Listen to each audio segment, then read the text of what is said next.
If you're currently going through a situation where you are dealing with unrequited love, so you really love somebody or you really like somebody and they don't like you back the same way, this video is for you.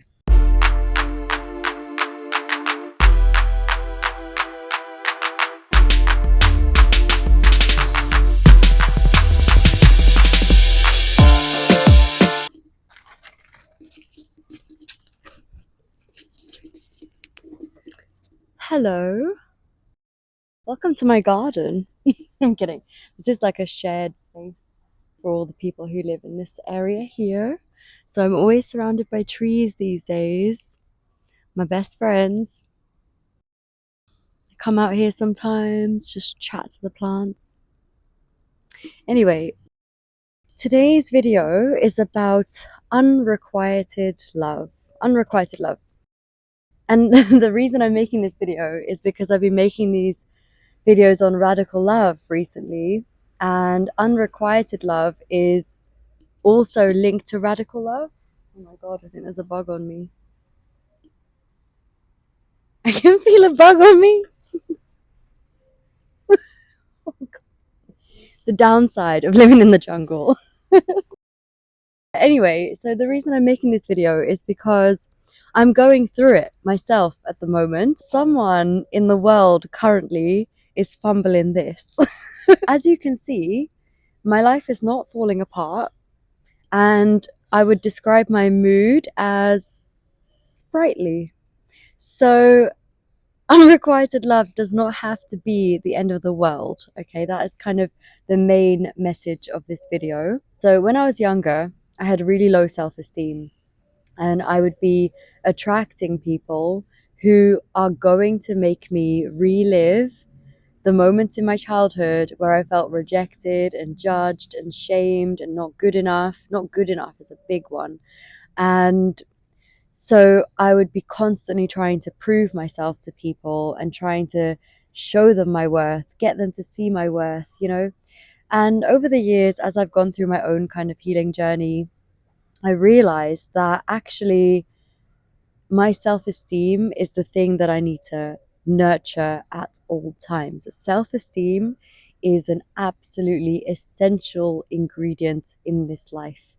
And if you grow up in a household where you are, you know, where it's unstable or it's judging, shaming, that kind of household where you're not really held in high regard, where you're constantly criticized, for example, then you're going to grow up with a low self-esteem.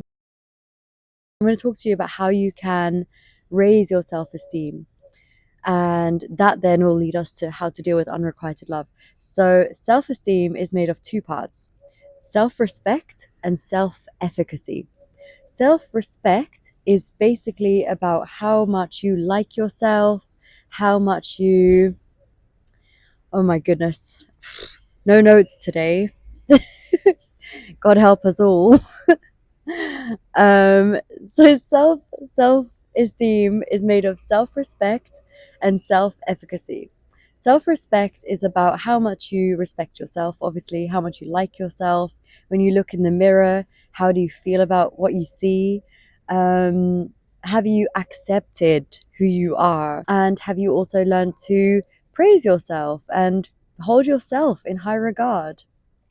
Not too high, right? Because then we bleed into the realm of arrogance, which we don't want to go there. But self-esteem, having high self-respect, basically means feeling good about who you are as a person. And self-efficacy is about how much you trust yourself to be able to build the life for yourself that you know you can build for yourself, that you want for yourself. So how much do you believe in yourself, essentially? And if you have high ratings on both of those, so if you like who you are, you've accepted your flaws, you've accepted your strengths, and you believe that you can build a life for yourself that you can enjoy and where you are feeling fulfilled, then your self-esteem is going to be higher. And over the last several years, I've been working actively to raise my self-esteem, and there's lots of different ways you can do that, right? But essentially, enjoying who you are. And in order to enjoy who you are, become the person who you want to be. So there are traits in other people. Oh, Churro, she's followed me out here. I'm being distracted by the cat.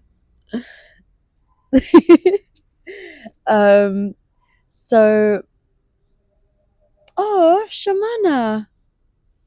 I have two cats around me. I'm sorry. I'm so distracted. Hey guys. No, you guys can't see them, but they are so cute. Anyway, so they're Velcro cats. Velcro cats are the kind of cat that kind of follows you around and like just, yeah, greets you when you come home and stuff like that. They are super cute. Anyway, where was I? Yeah, so having high self-respect basically means you like yourself, you enjoy who you are, you enjoy your own company, and self-efficacy, you believe that you can achieve the goals that you set for yourself and build a life that you are proud of. And you can do that in many different ways. I've done it by reading a lot. I love to read and I love to like know stuff. I have this real thirst for knowledge, super curious person. So that's probably why I love traveling so much, because I like to just absorb the world and understand it better. And I love to stay fit. And when you're going to the gym regularly, I notice my self respect and self efficacy rise as well, because I feel stronger. I'm lifting weights. I feel healthier. All those things count.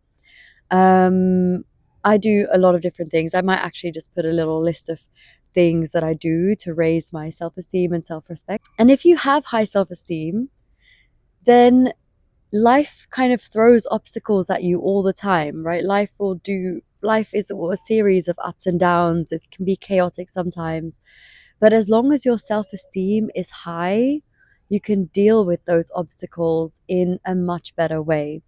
And so it goes with unrequited love. So recently I was rejected by somebody who's making a grave mistake, let's be honest, but they didn't like me as much as I liked them. And the old me would have been devastated. I would have been feeling really bad about myself, feeling like I'm not good enough. Oh, what did I do? What could I have done better to, make this person like me more? And all those thoughts would have been going through my head. The new me, with the high self esteem and the high self respect and the high self efficacy, has taken this in a completely different way. And so the way I deal with this is to, first of all, depersonalize it. Quite often, people reject you not because you're not good enough, but because they have something going on. And so they aren't ready for you, maybe, or they just don't think you're compatible. They don't think that you are the one for them. Even if you're not good enough for them, that's okay, because you're good enough for you, and that is what matters. Okay, so self esteem and self respect and self efficacy, all these things are about the self. Do you like who you are? Do you believe in what you can do? Do you love yourself to the moon and back? And if you do, whether or not somebody else thinks about you in the same way just doesn't matter as much. Okay, I'm not going to take away the emotional side of things. It does hurt. And when it does hurt, again, if you have this high self esteem, you can hold space for your own hurt and your own pain. So you can say to yourself, when you feel rejected or you feel not good enough, there is that feeling that rises on the inside, right? And I can say to myself, oh, that is kind of hurtful. That is kind of painful.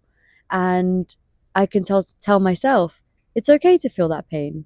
It's okay to feel hurt. That's very understandable in this situation. Rejection can hurt. And you kind of hold space for yourself. And then when you go through that and you allow yourself to feel those emotions, the emotions get processed much faster through your body. So how emotions work, and I've mentioned this in a different video, I think, as well, is that they'll come up, you'll feel that feeling of rejection, and you'll allow yourself to feel it. It's painful, and you kind of can feel it rise. Oh, that's very painful. and it rises and it rises, and you're sitting there and you're like, oh my goodness, I feel so rejected and so in pain right now. And as you allow yourself to sit with that pain, it will peak, and it will feel very painful. But as it peaks and you allow it to peak, that's the important thing. Lots of people will be like, oh, that's uncomfortable, I'm not going to feel that. But if you allow it to peak, it will then fall, and you'll notice this. You'll notice that it will peak, it will rise, it will rise, it will peak, and then it will fall, and it will dissipate, and it will leave your body because you've given it the space that it deserves, that it craves.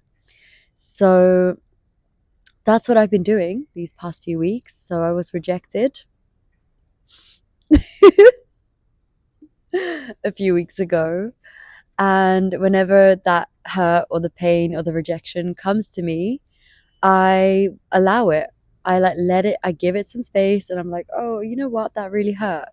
Yeah, it does kind of hurt. I did like him. That was a great time. We had a good time. I'm currently, on a side note, I'm currently filming a video where I am dating or going on dates with each of the 16 Myers-Briggs personality types. That video is coming, you guys. It is a long-term project that I'm working on, and I kind of regret starting that because it's a real, like, I'm really putting myself out there doing this, but it should be a really fun video once it's done. But anyway, I went rogue. The project went awry. The experiment took on a life on it of its own, and I ended up in a situation with an ENTP. Enough said. I got into this situation and I caught feelings. I really liked him, and I was rejected, and now I'm dealing with that rejection. And it's painful. At the same time, it's manageable as long as you have a high self-esteem. This is, by the way, another way to truly love yourself and show yourself radical love and radical compassion. So yeah, I'll leave it there for today. Please remember to embody love for yourself and for everybody else. Hello, Churro. Come here. Okay, got rejected by Churro as well.